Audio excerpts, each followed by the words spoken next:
I'm hoping the Ineos is still in. Maybe because I haven't been talking about it as much, I don't feel like it's as big a deal at the moment. But I'm hoping that we still see heaps of these out on the roads, because I think they're just watching that video, I was like, oh, the Ineos, yeah, still.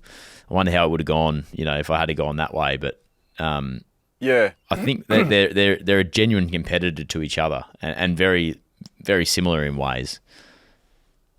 Yeah, they are very similar in ways, but then also so very different as well. It's an awesome vehicle. One of the things I did leave out was actually there's a few points we can touch on, because there was quite a few comments which I haven't answered, and this week video is not going to be answering those comments this time. So I'll do it here. And there was one thing I did leave out, and that was the fans, how noisy the fans were. Yeah. But I feel like I covered that enough in previous videos, and there's a few other things. One thing that people did talk about a lot was spare parts.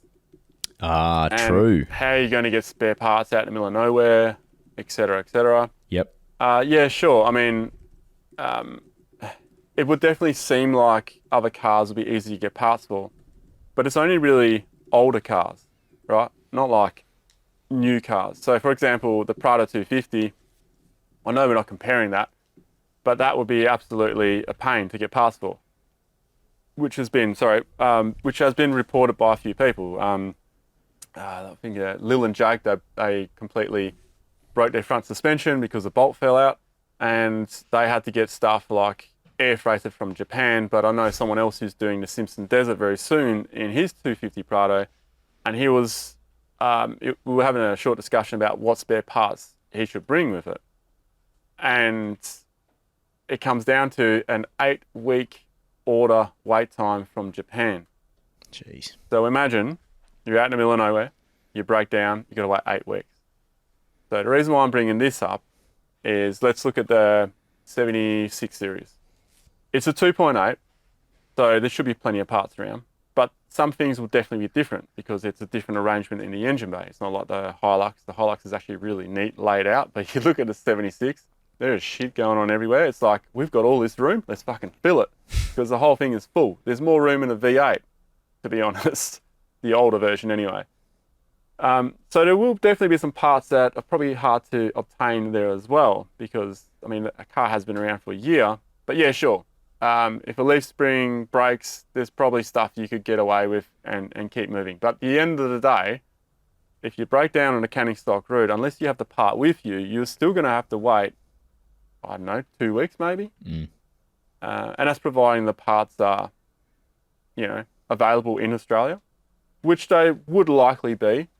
So with Ineos, are parts available in Australia? Well, that's the conversation I had with them to start with before I started reaching out to these, to Shark Bay and these things, because I did have that part anxiety, and it's probably what people are feeling as well about the Ineos.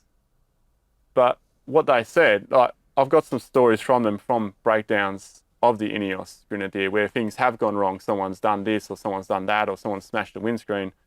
They really do go above and beyond, and that's because it's a smaller company. Yep. So with such a smaller company with only 2 vehicles in their fleet, it's an Ineos Grenadier, and then there's the Quartermaster. They don't have any other variants.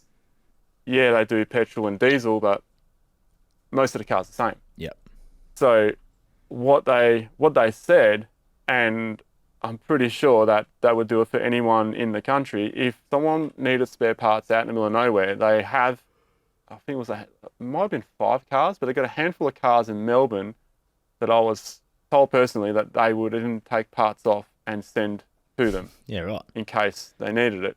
And they did it, I think they did that to someone recently. There was like a crash. They had a crash and there was 30 parts that were needed, thereabouts. And they had all the parts here except for one, because one was X amount of time away. So they took it off another car and then got it there.